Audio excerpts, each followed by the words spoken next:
Et il est vraiment un repère parce que j'ai beaucoup appris à ses côtés. Ce que je peux dire, c'est que tonton, que je connais depuis mon enfance, je ne me souviens plus être allé chez lui sans le trouver dans son bureau.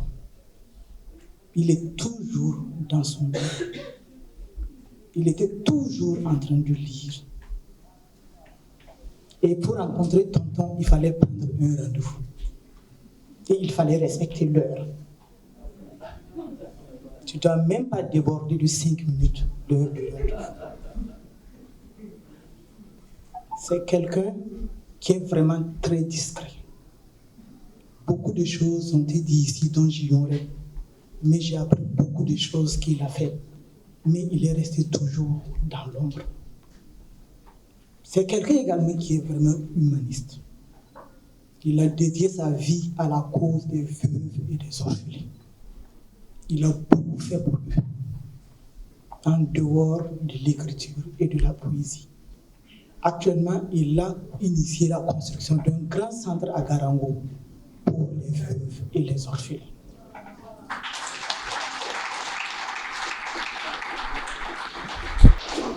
Il a beaucoup donné. Il a aidé beaucoup. Il a soigné beaucoup de malades à ses propres frais. Et je sais qu'il y a peut-être à peine 2 ans, j'ai trouvé que l'oncle avait complètement changé. C'est comme s'il n'avait plus envie de vivre. Je l'avais trouvé trop abattu. Je suis allé un jour chez lui. J'ai échangé avec lui.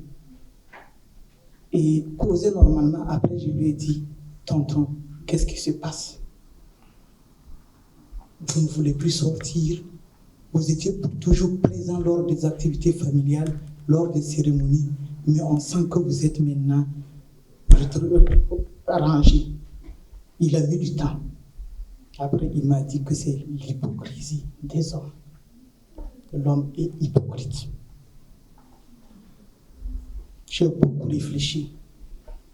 Et je tiens à lui dire que tout le monde n'est pas hypocrite. Raison pour laquelle nous sommes ici présents. Et je tiens à remercier tous les initiateurs, tous les organisateurs et tous ici présents, ici aujourd'hui, pour rendre hommage à mon oncle pendant qu'il est vivant. Pendant qu'il est vivant. J'ai beaucoup appris de lui. Quand je préparais ma thèse, quand je voulais soutenir, je suis allé le voir, je lui ai remis ma thèse. Il a corrigé ça un peu de temps. Et quand je suis allé pour prendre, j'ai vu qu'il a mis tout en rouge. Tout était en rouge. C'était plein de fautes. Je me suis assise, il m'a donné les règles. Quand est-ce qu'on doit, en citant, on doit mettre les points virgules pour citer. Quand ce sont des virgules que je dois mettre pour citer. Quand est-ce qu'il faut mettre un point. Et il m'a fait savoir que tout ce que j'ai écrit en majuscule, en mettant les E et les A et sans les accents, c'était des fautes. Il est rentré dans son bureau, puisqu'il est toujours, son bureau est juste à côté.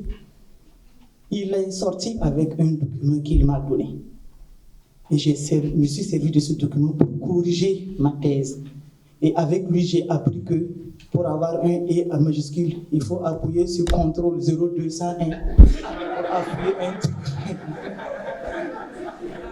Et j'ai photocopié cela et j'en ai partagé à pas mal de collègues.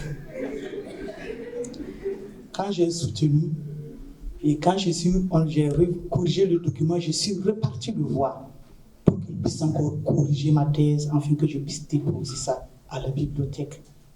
Et tout ça fait que je lui dis aujourd'hui merci. Vraiment, c'est quelqu'un qui est resté humble, qui est resté discret. Et pour beaucoup, c'est même étonnant de dire qu'il est le premier poète à avoir écrit un texte poétique au Burkina Faso. Et je tiens vraiment à remercier tous ceux qui ont voulu lui rendre hommage.